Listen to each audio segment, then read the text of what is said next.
Welcome back to another edition of the Educational AD Podcast. We couldn't do these without the incredible support of our sponsors, and we want to take a moment to say thank you. First, thanks to our diamond sponsor, Varsity Brands, including BSN, Varsity Spirit, and Herff Jones. Varsity Brands, elevating student experiences in sport, spirit, and achievement. We also want to say thank you to our platinum sponsors, including Gilman Gear, always a step ahead, Camp Mobile, where leaders communicate better, Hometown Ticketing, simple and easy online ticketing, Vital Signs, bring student achievements to life, Gipper, sports graphics made incredibly simple, and Ephesus Lighting, innovating a brighter future at every level. Thanks to all of our great sponsors. Welcome back, everyone, to another episode of the Educational AD Podcast. Our guest today is Quante Speight. He's a certified athletic administrator, and he's the director of athletics at Mallard Creek High School in Charlotte, North Carolina. Coach, welcome to the program. Thank you. Glad to be here. Big fan of your pod, so very excited to be a part of it. Well, off the top of my head, I think you might be our first guest from North Carolina, so big milestone there. Yeah, absolutely. Well, let's go ahead and jump right into it. As you know, it's a busy time for ADs. We always like to let our listeners have a chance to get to know our guests. So tell us a little bit about yourself, where you grew up, where you went to school and college, and maybe how your love of athletics led to a career in athletic administration.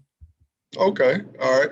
Well, I'm from a small town called Scotland Neck, North Carolina. Scotland Neck, North Carolina is here. It's on the east, is near Greenville, North Carolina, where probably the most notable college in that area is East Carolina University. So I'm right outside of East Carolina. I was born in Greenville. We grew up in a small town. That small town, we didn't offer any sports besides baseball until we got to middle school, until we got to seventh grade. So from the age of 4, I played t-ball, Pee Wee League, Little League baseball all throughout. So I was really big in baseball. We played basketball and football in the neighborhood and things like that. And that was, very fun. Once we got to middle school, 7th grade, and was able to actually participate in organized sports, my passion just grew even more. I took to it. I played basketball, football, baseball, and I ran track pretty much all 4 years of high school and all 2 years of middle school. That kind of led my passion into athletics. So throughout, once I got to high school, a little later in my high school years, I would help with the middle school teams, the middle school basketball program that we had. They actually started to build a community rec program, and I would help with those teams. And I just realized my passion for it. So I went into college at North Carolina A&T to play football. I played football in college for a few years at North Carolina A&T, and I enjoyed my experience there. While I was there, I majored in recreation administration because I always envisioned being a park and rec director for a city. I always thought I would go back and build more in my community. While I was in school, that was my original goal. I got into coaching by way of sports. So, it just kind of came out of nowhere. I was offered to come and work several camps. And then the camps led to coaching on a high school team. And then I decided I wanted to work in the high school. So I went back and got my graduate degree from North Carolina A&T as well in health and physical education. And get my certification to teach. So I did that. I started teaching and coaching at Eastern Guilford High School. Did that for a few years. I was their head track coach while I was there. And I also was an assistant football coach. So I spent some time there and ended up at a middle school. And that's when my AD journey began. After the first year I got there, I really just, kind of went through the motions of coaching every sport and taking on. And then I thought about it during my second year of how I can be more of an impact. And I think it just led me into I talked to the athletic director at the time and, just kind of see how I can help her. She was actually kind of teetering, wanting to move on to do something else. She wanted to go back and get her doctorate, and it was kind of hindering her time. So, I gladly was able to fill in. We reached out to the principal. The principal accepted it, allowed us to make that transition. And, I just kind of utilized a lot of resources from NIAAA and our state association, and just kind of reaching out to a few people I knew. And before you know it, I, earned my CAA. And then, I was awarded a job where I started an athletic program from scratch at a middle school. And, just kind of to wrap it up here, after starting that program and going through, I received a few accolades. I was one of the coaching AD 40 under 40, and I was our state middle school athletic director of the year. And last year I ended up here at Mallard Creek High School, and it's been a journey, and I've been enjoying it. Even with COVID, I've still been enjoying it because I've learned so many things. Just luckily, this isn't my first year here. This is my second year. I'm so glad you used that word journey, because that's what it is. And as you went through your journey, it highlighted for me some of my own stops. I got started at the middle school level and, coaching every single sport, taking advantage of opportunities. I just think, as you share, it's a great lesson for our ADs listening in that take advantage of those opportunities. Don't be afraid of wearing those multiple hats, because each experience, adds to your toolbox, which we can get into a little bit later. Quante, we always talk in our profession about the importance of leadership and mentors, mentoring that next generation. And I'm going to guess you had some mentors along the way. The expression I like to use is I still hear those voices in my head as I'm talking with coaches or kids or whatever. So whose voices do you still hear? Yeah, absolutely. Well, first off, my mom, she was pretty, stern on me, and I grew up, I was the only male in my house. I had several sisters and so forth. So my mom was definitely the first voice that I constantly heard. And when I made a lot of the decisions I ran by her with things, and she was very helpful with just kind of making sure that I was going about things the right way, and I wasn't just, acting off of impulse with a lot of things that I wanted to do. So she kept me in understanding of what, reality is. But as far as coaches, my high school coach, Larry Edwards, he was my college. He was actually a cool thing with him. He came to my final football middle school game, and, he made sure I knew he was. I was heading up to high school, the following year, but he made sure I knew he was and so forth. So we had a summer camp going on where it was pretty much the team that they had in place. And I was slated to be the only freshman that was going to play football on the high school, varsity football. So he came by and he left, a helmet on my doorstep and a note and so forth. And that just, made me very excited about, going to that high school and going to the camp and doing the things that, they were doing. And from that day forth, he's been available to, I can call him, he'll call me, he'll make sure he's the first one to congratulate me whenever you hear, something, or he's the first one to get on me if, he think I'm not doing what I should be doing. So, I've been able to reach out to him ever since my, high school and college days. I would reach back and call him. And he's the definition of a servant leader. I didn't understand it when I was younger. I didn't understand it when I was in high school. But he did everything. He drove guys, picked them up, dropped them off, got them food, did things that, you would never think that someone would do in a community and at one person, let alone. And he did a lot of those things. But, lastly, I think it would just be the principals that I've had the luxury to work for. They've given me, the autonomy to do things the way that, from an athletic director standpoint. So it's been very helpful, but also they've been, very valuable and just kind of let me understand things from the school standpoint of where, the administrative level, where, just what's required, what's not required, just kind of going through day-to-day things and their communication with me and my communication. So I think our relationships with principals have been very key throughout my process of being an athletic director. Oh, absolutely. That leadership above, whether it's a principal or superintendent, head of school, it really, makes a difference between, having a great job and one that, sometimes we might struggle with. You shared earlier that you've got your CAA. Again, congratulations on that. And you're, I would say, still young in your career, certainly younger than I am. Kind of share that process of how you got involved with the leadership training classes and your certification, as well as getting involved with your state association. Okay. So me, I'm real big on really thinking things through. I get, my wife would tell you if I fixate on something, I just can't let, I just have to continue. Like I'm up in the middle of the night. So I just kind of, started looking at different ways, like what can I do? Because I don't know much about the role. I know what I think it's about, but I don't know exactly the details of what goes in it. So, I just kind of reached out and went on LinkedIn. I saw certain people. I would connect with certain people on LinkedIn, like Dr. Hawk from who does the Coaching AD magazines and so forth.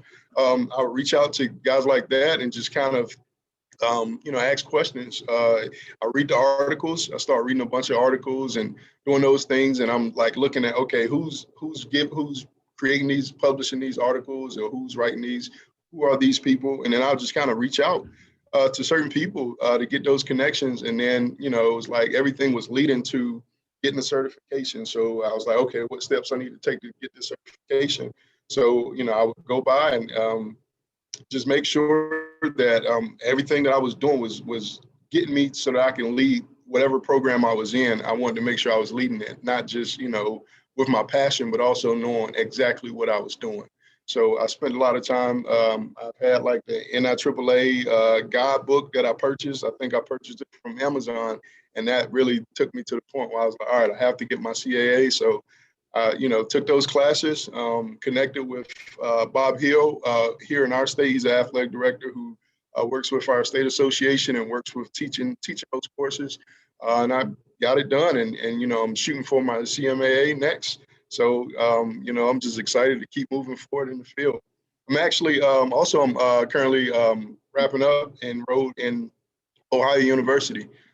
So that's a pretty big one that I'm excited about, getting my master's in athletic administration from that program.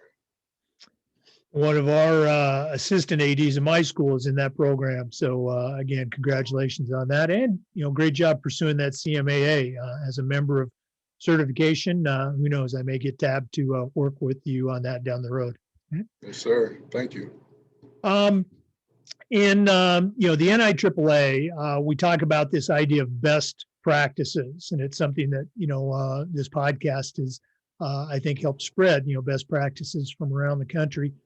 What are some things that you have seen, you've been involved with at other schools, or even programs that you started at the middle school? You said opening up a brand new school. That's certainly exciting. Or even as, just spending 2 years now at Mallard Creek, what are some best practices? What are some things that you think your coaches and your department just really do a great job with? I think communication. I think that's one that I think that we've been excelling in. I think with COVID is really, unfortunately, it came about, but it showed us other ways that we can just kind of enhance our communication. So one of the things we do, we have our group email where I constantly send out information, but everyone has that same email contact, so they can just kind of tap on it and decide it goes to everyone or so forth. But we also have we utilize the band app, so we've been utilizing that for about a year now, where it pretty much has you can do whatever you would like to do. You can do voice, you can just pick it up and kind of do like we're doing here, and everyone can just have their phone, and we can do that way, virtual conversations. But I send out quick updates Also advise our teams to use that app with their kids so they can send out quick updates and just kind of things. You can put maps, you can put polls, people can make, they can vote, they can do all kind of things with that app, and we utilize it to the best of our ability here in our department. It keeps our communication going smooth. And we're constantly, throughout COVID, we've had a lot of consistent meetings. At one point, we were having them once, every week, using the virtual platform like Zoom. And, that's been pretty cool. And I think that our way of just communicating with each other and being open, the big thing about our department is, we're open to what other people are thinking, or just kind of, we call ourselves Team Creek. That's one of our things we go by, and we really try to utilize that in the way we run our business. We try to really be a team. So we want to collaborate on a lot of things. I don't like everything to come from me. I want to, communicate with them, and I want them to feel that their voice is very much appreciated and welcome in our program. And I think that comes in with the collaboration piece. Oh, absolutely. You cannot overemphasize the importance of communication, particularly in these days. And you mentioned COVID. Let's go ahead and jump right into that. We've certainly seen a variety of responses across the country, from state to state, and sometimes even within a state, from one school district to another. For our listeners, we're recording this episode in early November, so things may have changed a little bit by the time you hear it, but go ahead and share what's happening right now, if you can, in North Carolina, as well as in the Charlotte area, and of course, what's happening at Mallard Creek with regard to return to school as well as return to play. Okay. All right. So here in the state of North Carolina, we went through phases. Our governor put us in phases. Right now, we're in a phase, we're called phase 3. We were paused on phase 3. So about 2 weeks ago, we were put on a 3-week extension. We've had that opportunity to be in phase 3 for a while now, since early September. So when we were in phase 3, we were allowed to start workouts because we didn't get to do any workouts all summer. Back in the middle of March, when it all went down, that's when we got shut down. We were supposed to come back in our district. We were supposed to start back with actually getting kids on campus and workouts over the summer in June and July. However, it got pushed back because we were not in the correct phase to start as far as the state goes. So other teams in other districts and counties within North Carolina, they've been working out since the middle of June 15th. But we were able to get started with our workouts. We started off with volleyball and cross country back in September 14th. And they've been going consistently, but since then, we brought on cheer, we brought on football, we brought on women's tennis, baseball, softball, soccer. Several of our teams have come on campus. They've started working out. So right now we're under strict guidelines where we have protocols in place where you can only have 25 total people in an indoor facility. As far as indoors, we can't use locker rooms. We can't use weight rooms. Only one restroom could be the access restroom. Everywhere else must be closed. The only thing we can use indoors is our gym. And luckily we have 2 gyms, so we're able to get 25 people at a time. In those gyms, we have a max of 90 minutes that they can get in. And then we go through a strict protocol of check-in process where we do a temperature check and we ask a series of questions. Now we've upgraded where we don't have to write down the questions while they come in. We have an app. We've created a document where the kids come in and they pretty much can, we send it out, we shoot it out. So they just kind of check it each day before they come into the building to get scanned in. And they show us, and we see that it's been verified. And then, we go through our check-in process. We make sure we're heavily sanitizing everything. That's a consistent thing that we do. In between sessions and things like that, we sanitize the equipment. The district has provided us with sanitation products. We have 19 high schools, and we have probably doubled or more the amount of middle schools. The middle schools aren't participating right now, but the high schools are. and our district has been doing a pretty good job of trying to make sure we're going about it as safe as possible. So we got a few things. Like I told you in the beginning, we start tryouts today with our volleyball and our cross country teams. We're excited. They start their first actual contest in the next week and a half. So I don't have a lot of time to get ready for it, but everything is abbreviated here in North Carolina as far as our seasons, being that they are the first to start. Every season is going to take place. It's just shorter. So, they play pretty much most teams that play up to 23, 24 games. Right now, they're playing a max of 14 regular season games. We're still going to have playoffs. They're just a little more abbreviated as well. But we're just excited. We're going to have, basketball get started after. Next month, they'll actually get officially started with games in January. We have football starting in February and soccer's in January as well. So we got a full slate. Everything's going to be, jam-packed. And I think that if we keep, following our protocols and doing the things we should be doing, I think we can, continue to try to keep everything steady where we're helping the mental health of these kids and our coaches. That's one thing I did learn during this process is, the kids, we put a lot of emphasis on the mental health of the kids, but a lot of our coaches really, they really depend on getting out there. That's a big piece for them as well. They're not alone, just passionate, but also that's a big piece for them and what they love to do. And, they don't just love to do it just because it's a sport. They love the interaction with the kids. They love being able to help our kids grow into, positive citizens and mature, young women, young men. And I think this opportunity has really put that, it's really, we've taken COVID and we've been able to control the things that we can. And that's what we focus on. And we don't, attempt to, pray for, just to participate. We really look at it as, being able to participate just to make a difference. We want our people to be excited about, our events. We want our community to thrive just like everyone else. But we want to do so in the safest manner. It sounds like you guys are ready to roll, probably, excited to get going. What has been, and again, you might not know this, I'm not trying to put you on the spot, but with regard to your stakeholders, your kids, your coaches, even the parents in the community, have you heard about, outbreaks or positive tests or, kids or coaches having to quarantine themselves? What's been happening prior to opening?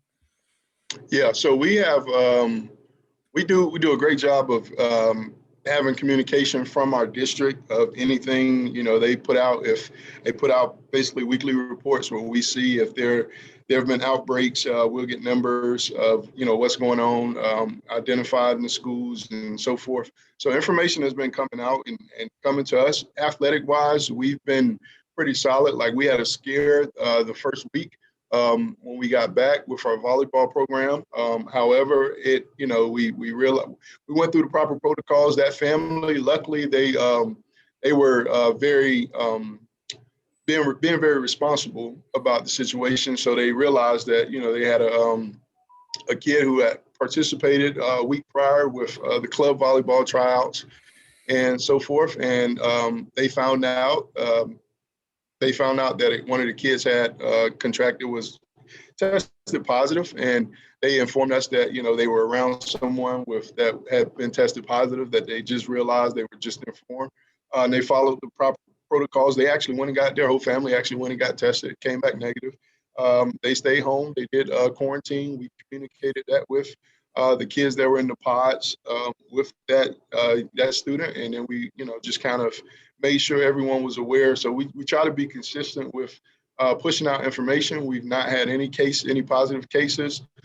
We've not had any kids show up who have had any symptoms that they've reported to us. So we've been going pretty smooth. We want to continue that. We hope that as far as the district go, I know we were on a call yesterday and we heard that it was only a few of schools that have had at least one kid, that's tested positive.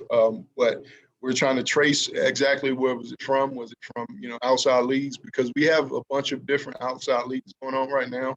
And we have basketball leagues going on, baseball league, fall ball, and, softball and things like that. And these kids are playing in these leagues still. So, they're coming to us from those leagues. And we just trying to make sure that when they arrive on campus that we try to take all the necessary precautions. I hold Zoom meetings with every team before they arrive to campus to go over protocols. Every single parent is aware of the protocols. They have to sign off on waivers and other documentation that we have. And we just kind of really hone in on those protocols, and we push it and make sure that they're aware of, wearing those masks and making sure they're keeping distance, and, that we're sanitizing, making sure of what we're doing here on campus to protect them and to protect anybody from, kind of helping a trend of spread or, so forth. We want to make sure that we're keeping everything satisfactory. Sounds like you really got it planned out well. So congratulations on that. Thank you. Another question we've been asking our athletic directors on this has to do with this idea of, social awareness, social justice.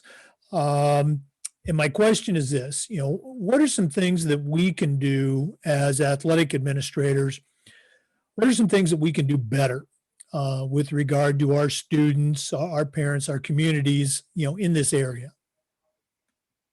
All right. So for one, we have to. There's a big thing with us is just being open to not being in a stance where we don't understand or we don't care to understand what's going on. We just want to be open to others. Like when everything just started going down, I called a meeting with our coaches. We had, a real open discussion to start, and we just kind of got into it. We did it a little bit more, and just kind of talking about what's going on. Like what are our thoughts? Giving some background. I gave some background, some personal information, some experiences, just kind of talked about some things from my point of view. But it was, me informing them initially, hey, I needed to take a few days before I had this conversation, because I didn't want to come in, I didn't want it to be where I'm skewed and I'm thinking, this is all that matters. I wanted everything to matter. I wanted everyone's voice to be important. I wanted everyone to understand where I was coming from, and I wanted to deeply understand where others were coming from. So we took time to get into that discussion, but, without having support from, your principal, your school, administrator, having that support has been tremendous. She's been, backing me every step of the way. I've met with some of our students. I've been trying to get, going. I've met with the students. We've talked about it. We went over, actually, I think we've met twice and went over questions and so forth, just kind of doing a panel with it to just kind of talk about race and things that are going on, just to kind of see it from their point of view. So I think it's important to start where you are, like in your home. In our case, I think our home is our community, our school. Like I said, we're 19 high schools right here, and then there's other high schools are in other districts are like 10 and 15 minutes away. So, we're surrounded, but we do try to make sure we're focusing on Mallard Creek first and foremost. I think that's very important. But I want, everyone to be understanding of what's going on. We can't make anything, improve if we're not going to be open, if we're not going to really try to digest what people are saying, if we're just brushing it off and just kind of moving on. So we've had several conversations. We've done quite a few things to just try to keep the engine rolling. And I think that a big thing where, we just can't be blind to what's going on. We just have to be open to really see that, there is changes that needs to be made, and that, people are hurting, and we want to make sure that we're open and we're really just focusing on everyone and making sure that everyone in our department, our community really understands that, we're at the end of the day, like a big thing for me, and everyone knows that I'm a people person, a people lover. So when, I understand the value of people, I just can't, assume, and I'm big on, making sure, my coaches are feeling well, communicating with them. I communicate with them just kind of randomly. I'll call them up. If I didn't see someone, that day and I was expecting to see them at some point, I just kind of check on them, see how they're doing. If someone had, surgical procedure or something, I'm constantly checking, making sure things are good. I'm, sending things and so forth. So I just want from my point of view, I just want them to understand that, that I care and that we just have to care for other people. We have to care for people and we have to be open to their situations and understanding what's going on and what they're doing.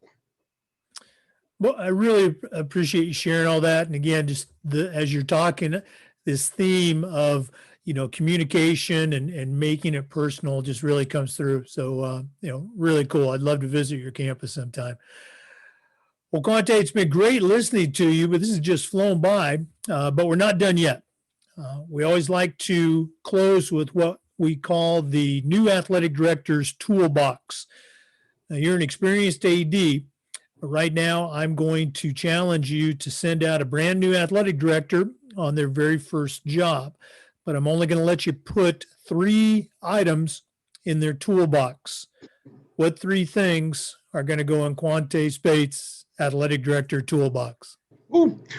All right, so it's a loaded question. There's a lot that I can go with here. The first thing I think I would say it would be a job description. I think I would I would place the job description there, and then I would big thing with that is understanding the role of an athletic director. It is a lifestyle, like it is like no other. You're not you go home, it's Saturday, Sunday, it can be 7 o'clock in the evening, doesn't matter. It can be midnight. Your phone may ring. You may have things, that come up. Coaches may have questions. Kid may have something going on. You just never know what's going to take place. So understanding your role, understanding that your role, and understanding that you have to find a way to balance it. So having that job description to me, I think, it's just kind of something for me. I keep my job description. I kind of created a job description. I didn't have certain districts that I've worked in. They've had job descriptions that's just been clear cut, and then some just, you don't really have a description. You just have, your policies and so forth. But I've, I have a long job description. I realize it. I think it's multiple pages, probably small font, because there's so much that to be done. But I think that's the first thing. So that they can understand balance. The next would be just be a people lover because it's an industry of people.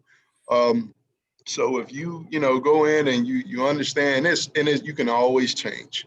You can always change from just being so driven of what the product, the outcome, and all those things. You can always change to say, hey, without these people, this outcome is not going to be possible. Without these people, like our products are just not going to be possible. So you got to sew into them. So like this year, I've hired several coaches.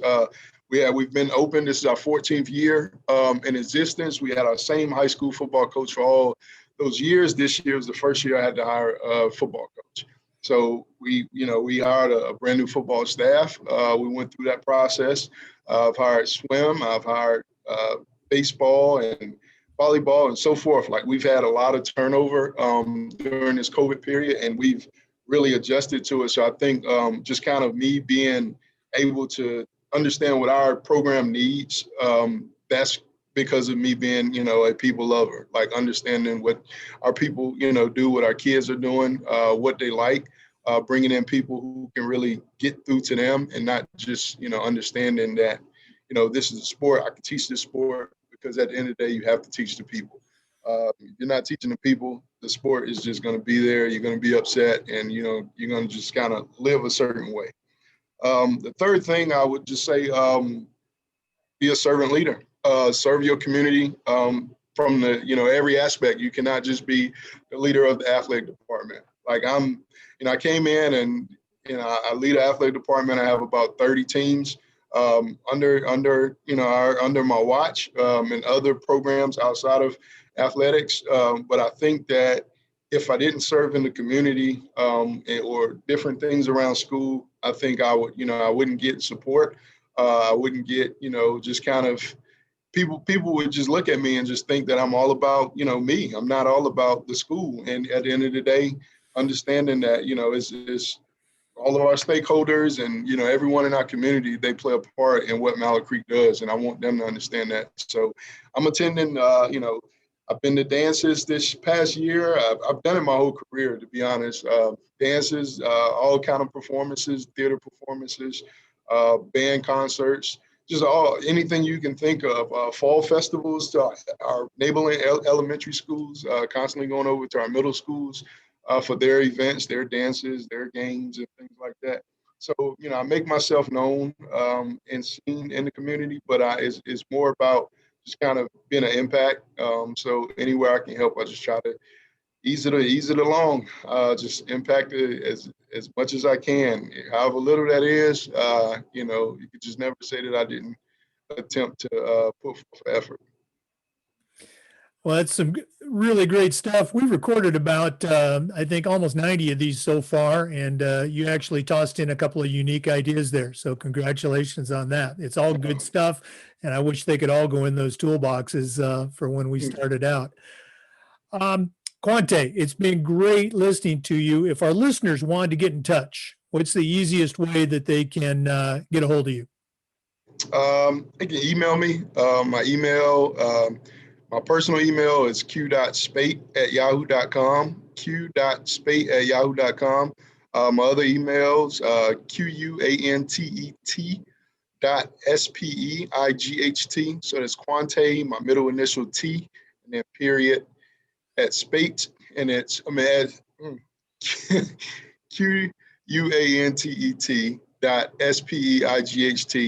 @cms.k12.nc.us. So that's an easy way. And I'm also on social media. I'm on Twitter. I think that's where I initially found your pod, and I've been watching ever since. So I'm on Twitter. I'm at QSpeightAD on Twitter. So you can just type in QSpeight_AD and you'll find me there. I'm just here. I'm always available to assist. I'm always available to serve. And for you NIAAA members, you can also find him on the NIAAA roster of athletic directors. So, yes, sir. Absolutely. Quante, all the best as you guys reopen. And again, we'll try to check back in a few months just to make sure things are going well. All right. Thank you.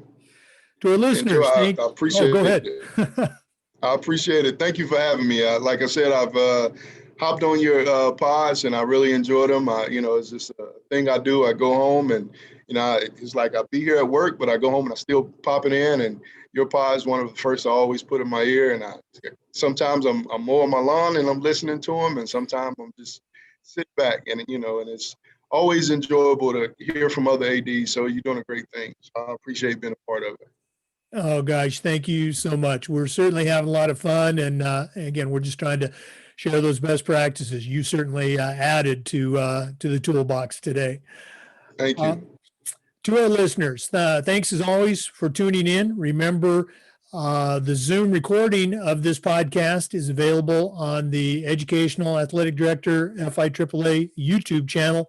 So take a watch or listen and help us keep promoting educational athletics. Thanks for tuning in. Come back again for another edition of the Educational AD. Thanks again for listening. Don't forget, this broadcast will also be on the Educational Athletic Director YouTube channel. That's EducateAthDir. Thanks again for listening.